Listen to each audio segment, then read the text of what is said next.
Hello, guys, and welcome to my Monday Night Football doubleheader Week 7 edition prediction.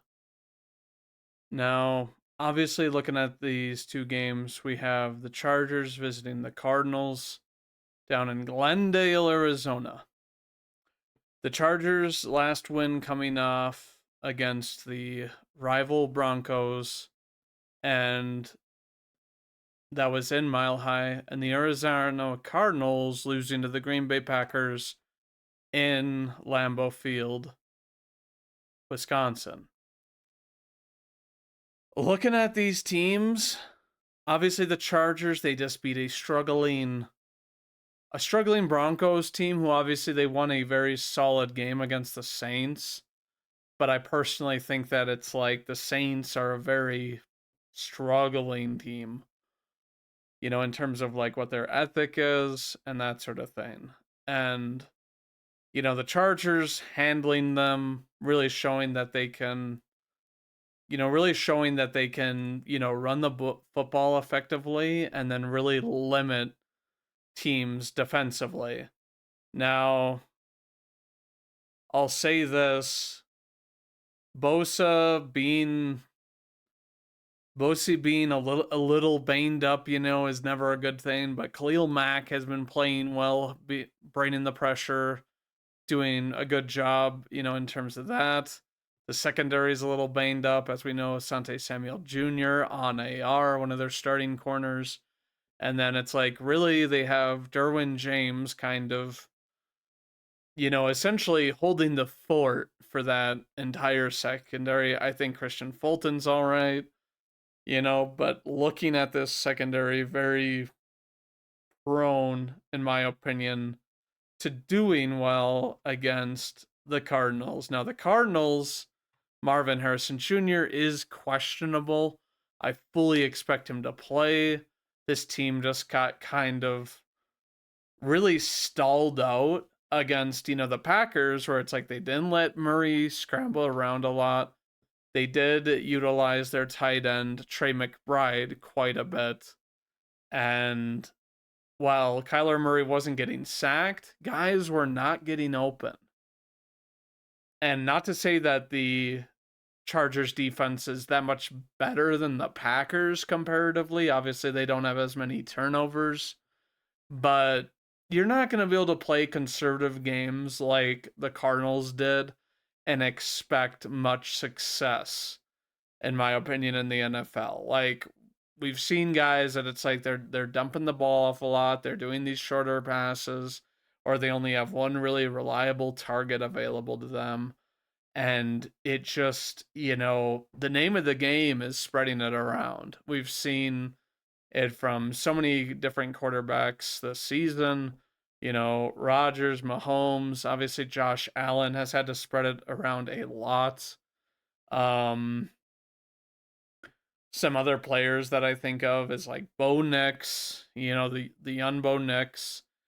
Even Caleb Williams has been spreading it around a lot, where it's like, oh, they don't have a definitive number one in that stacked room. But the name of the game is spreading it around, or you become way too one dimensional, and teams find a way of limiting that and preventing you, making it very hard for you to score. And obviously, Arizona going up against a team that has a pretty good, defensive scheme, and I don't think they're going to be able to run it a lot on Harbaugh's defense, you know, and the way that they play defense on this team. So, long story short, I think that I'm going to trust that the Chargers get the win this week, especially with them knowing that the Broncos are kind of hot on their tail, or they are on their tail type of thing. And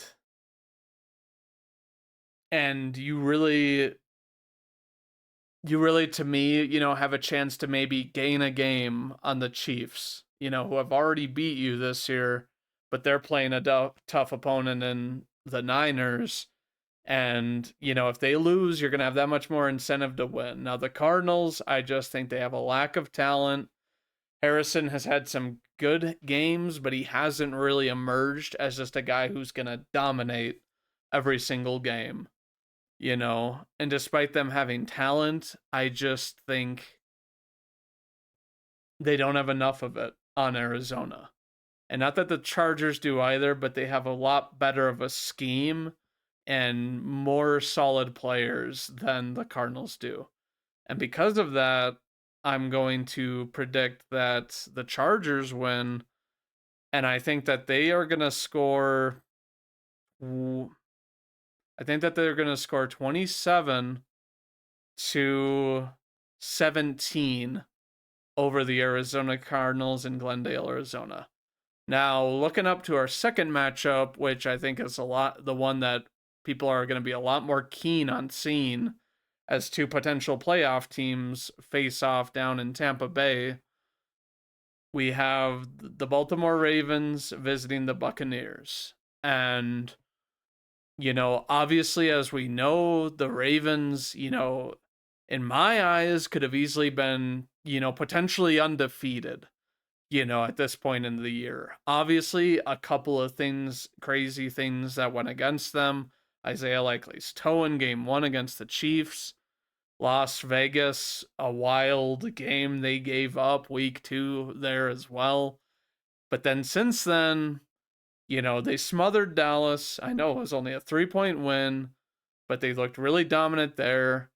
Then against Buffalo, they really kind of refined their craft and I think found, their identity, killing Buffalo 35-10. And then a crazy game, which, some people could say they should have lost against Cincinnati, where they scored, their season high in 41-38 over the Bengals. And then, handling Washington to where, it's a confident win by 7 against a team that is also pretty hot and has good aspirations up until this point in the year. So it's not like the Ravens have been playing, all of the strongest teams in the league, but they've been playing very good competition at the very least. Maybe besides Las Vegas, where who knows what happened in that game.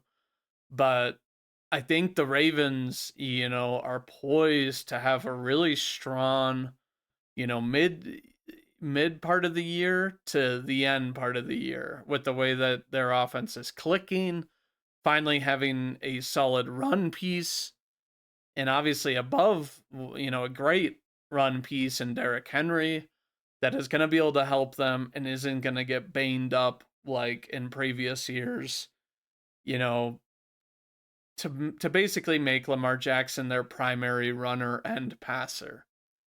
But you look at the Buccaneers winning a game against New Orleans, their division rival, in the Superdome. And, I think that was the game that really kind of broke New Orleans. They picked off Baker 3 times, but Baker didn't really cause 2 of those picks. His own players really just kind of cost him, his TD to interception ratio, but he's still leading the league in touchdowns with 15 to 5 picks.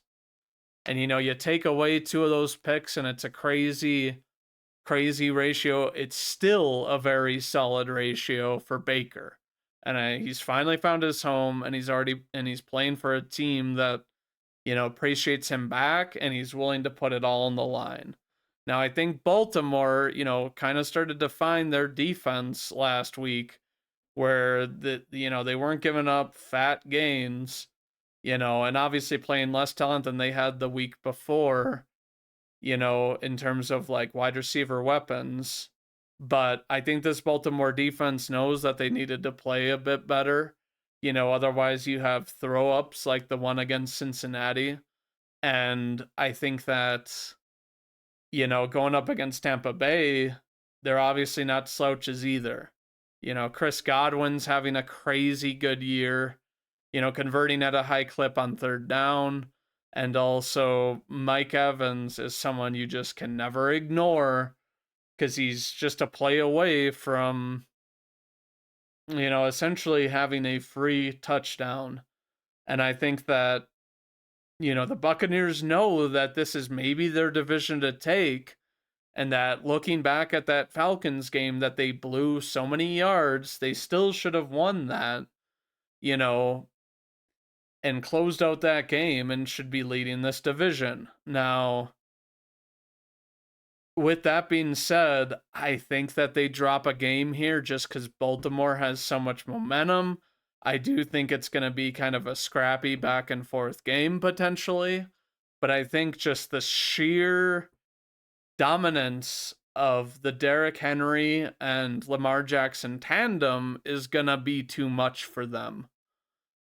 And I mean, with other weapons emerging, such as Isaiah Likely this year really balling out, Rashad Bateman contributing, Zay Flowers being a guy that's just running around, gouging teams for yards, and that sort of thing. And them still having Mark Andrews, who's really solid and finally scored last week. This is just a very lethal squad.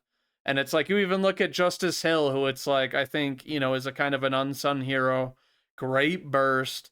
They use him, not as much in the run game, but as kind of a gadget player that can seemingly get a lot more yards than anybody thinks he's going to, even in these third and long situations, to where it's like, this team, unless they start beating themselves, is going to be an incredibly hard team to beat. Now, I will say that the Buccaneers, have started to really develop their run game, which I think will make them a very tough team in the future, assuming they can keep on solidifying that. And this is going to be a good measuring stick of a game, unless by some crazy miracle they somehow, get ahead, or, the Ravens just don't, play up to the level they've been playing at. I don't think that they win this game. And my score for this game, with the Ravens visiting the Buccaneers in Tampa Bay, is going to be that the Ravens score,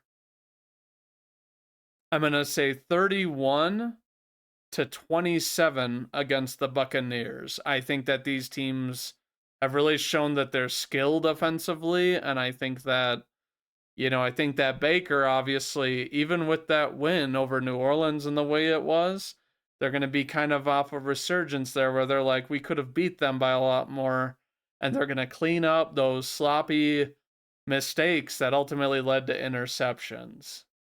And I do really think, I don't know what you do, but I think that the league should look at, maybe altering the interception thing if the wide receiver or the receiving target has, both hands on the ball, because it seems really oddball to penalize.